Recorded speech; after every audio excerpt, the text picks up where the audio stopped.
Greetings, hi, and hello everyone. My name is Jason Petitfrère. I'm a speaker, I'm a podcaster, and my life's work is centered around allowing the world to meet the true you by helping you think, speak, and eventually live better than yesterday.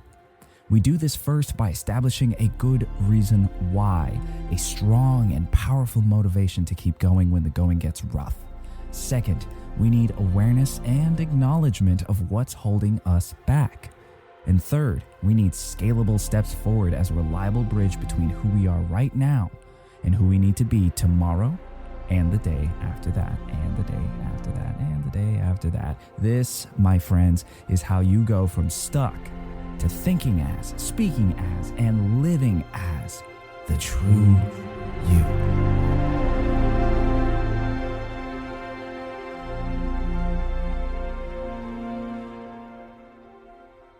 People are often unreasonable, illogical, and self-centered. Forgive them anyway. If you are kind, people may accuse you of selfish, ulterior motives. Be kind anyway. If you are successful, you will win some false friends and some true enemies. Succeed anyway. If you are honest and frank, people may cheat you. Be honest and frank anyway. What you spend years building, someone could destroy overnight. Build anyway. If you find serenity and happiness, they may be jealous. Be happy anyway. The good you do today, people will often forget tomorrow. Do good anyway. Give the world the best you have, and it may never be enough. Give the world the best you've got anyway. You see, in the final analysis, it is between you and God. It was never between you and them anyway. The original version of this poem, called The Paradoxical Commandment, was written by Kent M. Keith in 1968. While this altered version of it is credited to Mother Teresa, they both carry the same primary idea. My interpretation of this idea is the notion of both knowing and doing good purely for the sake of doing it because it is good to do so. Now, why do we even bother with emphasizing that it is important to do good anyway? My response to that would be a question of my own. Is there even a point to that emphasis if doing good was always easy in the first place? I would think not. So to break all that down and simplify these thoughts and concepts for easy digestion, today we will be talking about true strength and what that sometimes looks like when faced with an ungrateful world or selfish people. Before I continue, though, allow me to make this one quick point. This isn't about pointing the finger at people around us just for the sake of telling them they're bad. Maybe this doesn't apply to a tasteful and distinguished individual such as yourself, but I know for a fact that I've had, and occasionally still have, moments where, counter to the moral code that I follow, I think, speak, or act in a very selfish or overly self-serving manner. That's it. We may not be pushing weights in a purple gym, but I'm trying to keep this a judgment-free zone. If you know, you know. So let's start and end by plugging in our personal growth trio. I mention it in every intro. You need a strong why, a powerful motivation to keep going. Next, you need awareness of what's preventing you or what could prevent you from doing what you need to do or being who you need to be. Then we wrap it all up with two simple words: scalable steps. That's it. So, for your why, only you can really determine whether or not a particular reason is good enough. Does it motivate you? Does failing to live up to it disappoint you? What are the stakes? Simple example, someone whose diabetes diagnosis was a wake-up call will hit the gym a little differently than someone who's just trying to look good for the summer. It's not about one reason being good and the other being bad. No. It's about digging deep enough that whatever your answer to the why question, you give yourself no room for excuses. I remind you of one of our past mantras, if you want to call it that. We let our excuses die so that our potential, our future, our true self can fly. Moving on to the second point, what's holding us back? Why is it that when someone puts us in an unfair situation, we find it near impossible to be kind to that person, to be patient with that person, to give grace to that person? Is it just because of that one isolated act? Or is this situation perhaps an unwelcome echo of past hurts or traumas that are left unaddressed and is therefore still an open wound? What is holding us back? Do we have some rigid bad habits that got developed in a time where we needed to protect ourselves? But now that we are no longer in danger, those very same habits that kept us alive are now choking us to death? Because that can happen, you know. A simple example?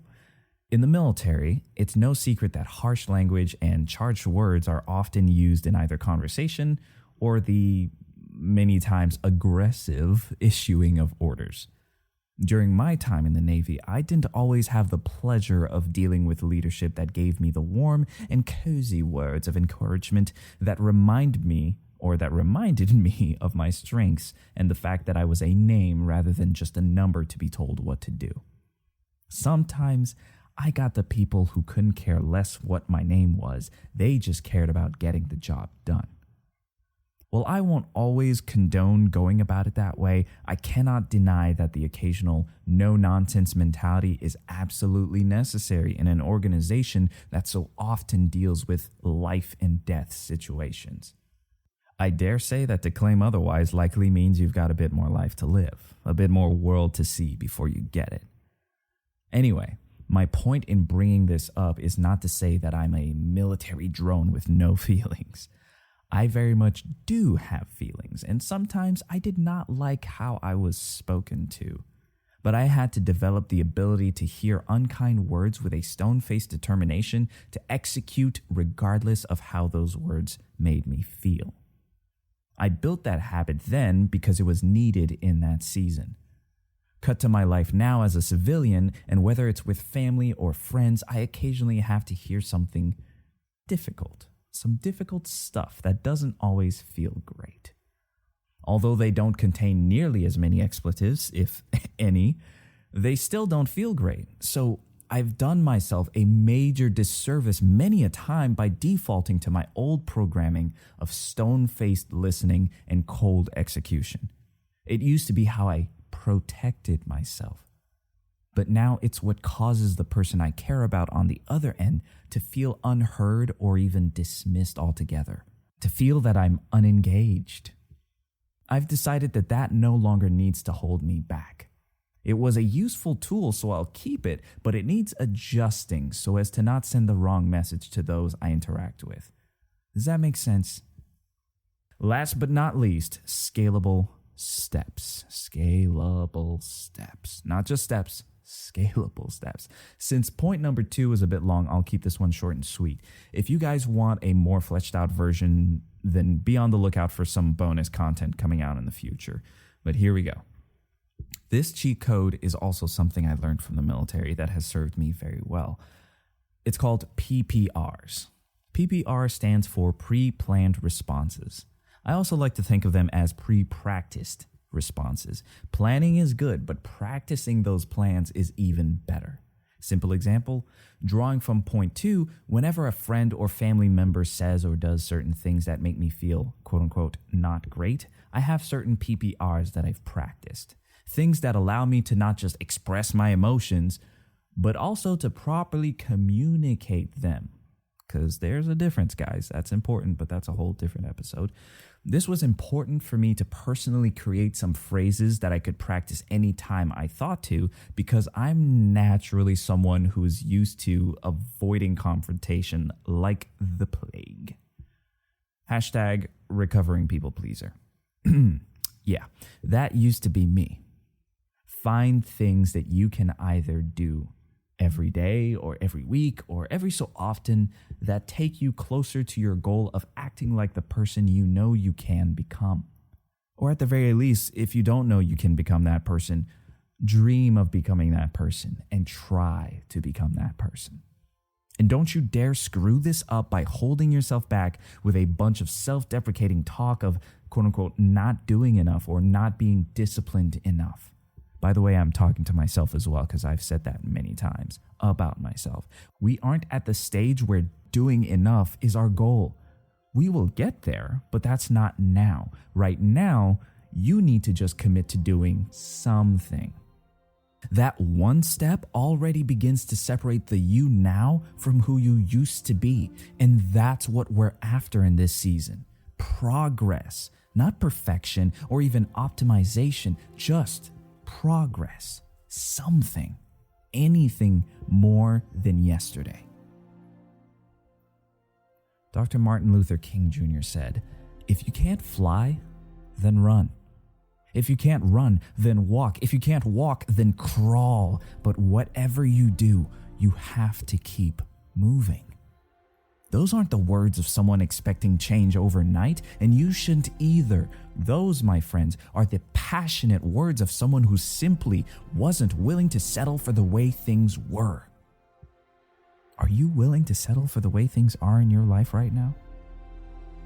Or do you maybe think it's time to start thinking as, speaking as, and living as the true you?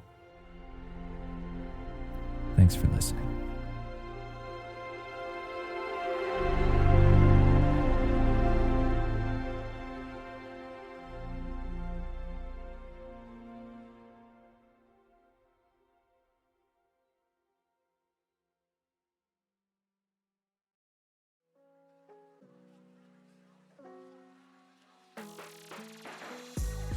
Hi friends, Jason here. I want to thank you again for your time investment of listening till the end. It seriously means a lot, and I would further appreciate knowing what you think about the show through either the like button or your own comments and DMs about what impacted you the most in this particular episode or in any other. The point is, I don't want you to be shy about taking the step to communicate all that.